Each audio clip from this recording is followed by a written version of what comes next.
Hello and welcome to today's class. Today we have an exciting topic to discuss on government in constitution. Wait, if you are yet to subscribe to our channel, what is keeping you? Are you not happy with the courses we give you here? Do well to subscribe to our channel. Alright, so let's get into the topic we have for today. Now, what is constitution? Basically, constitution is a body of rules and principles stating how the powers of governing a country are given and exercised. It is basically a set of rules, principles, laws on how to govern a country should be done.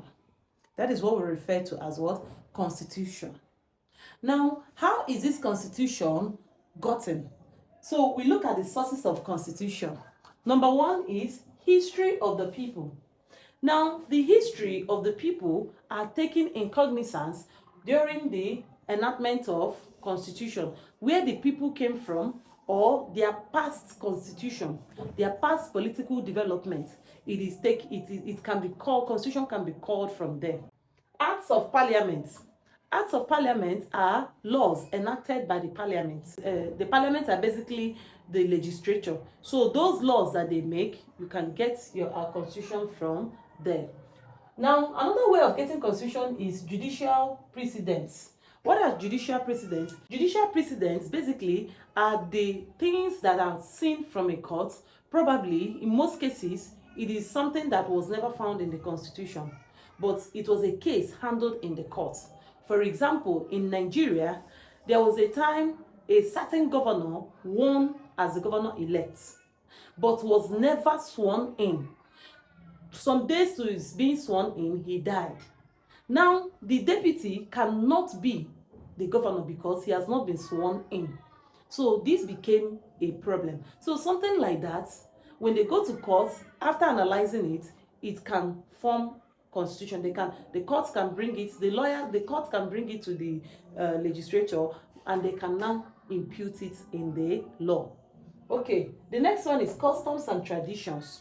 Basically, constitution can be gotten from customs and traditions of people. Very important, because the people already have a way they are living. They already have a culture they are living. So constitution can be called from there. Another one is from past constitutions. Probably they already have a previous constitution. They can, call a new constitution from the past constitution.